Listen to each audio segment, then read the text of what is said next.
Hey, is this OGL 345? I'm sorry, I just did like a 20-minute intro video and I wasn't recording. Is it plugged in, help desk? Hi, I'm Michael Fair and I'll be your host. Please disregard the weird guy over there, wherever he is. He's wearing that weird black hat, isn't he?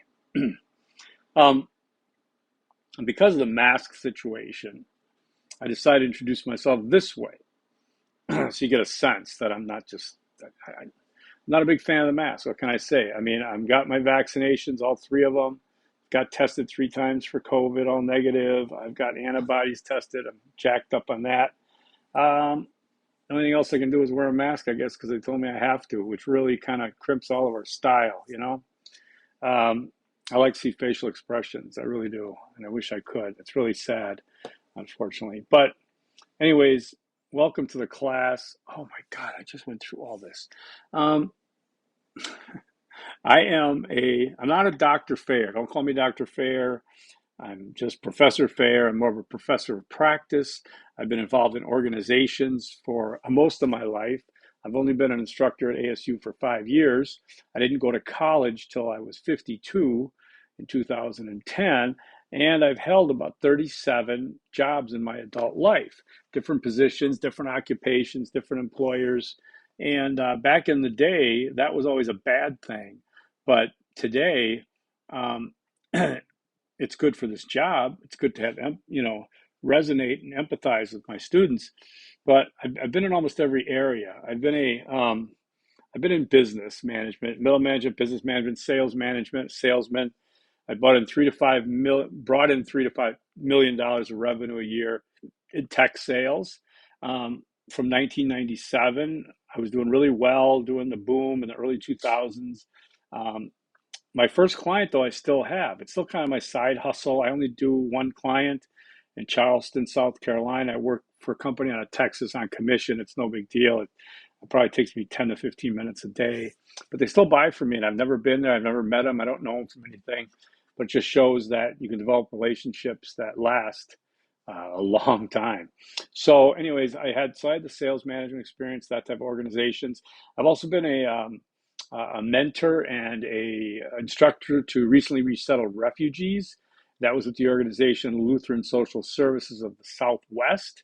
It was very rewarding work. I loved it tremendously, and it was one of the main impetus for me to go to college was I was going to try to be a case manager or something for the refugee community. It didn't pan out because we cut off a lot of refugees until only recently, so that dried up. I went to college in 2010.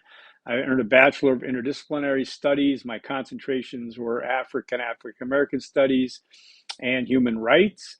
And I parlayed that into that. I was the Graduate of the Year for the College of Letters and Sciences in 2013, as well as the Leonore Bolin Johnson Award winner for African Studies Excellence. I was heading off to Howard University, where I was accepted to African Studies grad school, but decided to stay here because I am a single father, raised 2 sons myself the last 16 years. My eldest son graduated from ASU Cronkite in 2015, and my youngest graduated in December from Barrett Honors College. He was a history major with a philosophy minor, and he works at the ASU bookstore now, and he's doing an internship at the Tempe Historical Museum. So pretty excited about that. My master's degree I did at the West Campus in interdisciplinary studies. I studied uh, ideology, science, religion, and video making. I mean, editing, sound. I created my own film. We might get a chance to see that. It's only 33 minutes, but it does resonate with some of my classes for some reasons. Uh, I've been an artist also, paid to do painting, multimedia, I should say, photography and writing. Some of my stuff is around my place over there, but that's just not really effective at the moment. Um, so I know what it's like in the arts to do that. I know what it's like sales and business. And I was also in law enforcement. I was a corrections officer in Wisconsin, but then I was part of the emergency response team that they were starting off. So we worked in the correctional emergency response team, and then I was promoted to sergeant, and I was the leader of the emergency response team, which required a lot of, either split second decisions and decisions that were pretty important based on the safety and security of the institution and a team effort. I moved out here to Phoenix and worked for Maricopa County as an officer and detention officer, and I got out of that after 6 months. I really didn't like it out here. It was wild, wild west. Not a fan of the way it was run. So that's when I got into tech sales. I like to have a lot of experience that resonates with a lot of different areas. So if there's anything you ever want to talk about or want to explore, just let me know. Okay, I encourage a lot of communication. I'm just as a blur. This is my 5th video today. Actually, 6 counting the ones I did twice. I do these videos because I teach a lot of online courses. So I thought, hey, let me try this for my face-to-face class and see if I can get away with it for today at least, right? Looking at the course though for what is this? 345, right? It's 345. God, if I know I'm going to screw up one of these times, I'm going to get the wrong course. Come on, come on, come on. Okay, OGL 345 meets Mondays from 12 to 1:15 in Discovery Building, 120. Yes, we have a textbook. It is this one, Making the Team. And no, it's not. Wait a second. Organizational ethics. Were you scared? I was. I'm so confused. Organizational ethics, managing business ethics, Mel Fugate. Okay, it's a pretty straightforward course. I used basically his outline in many ways. I think it's going to work really well. I was reading it yesterday, day before.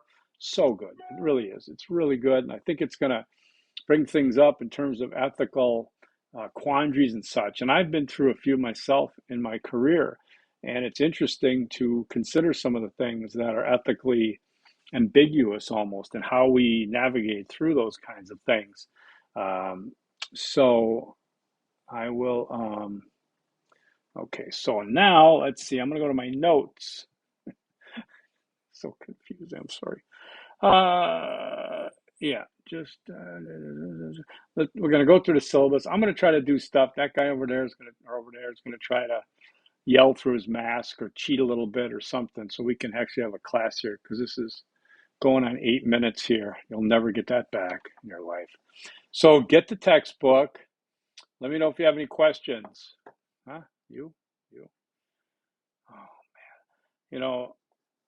You would be really, you're going to miss out on some good dad jokes, I'll tell you. Now, I can't cut that out. See, I don't edit this stuff. All right. Forks up. Let the goofball take over.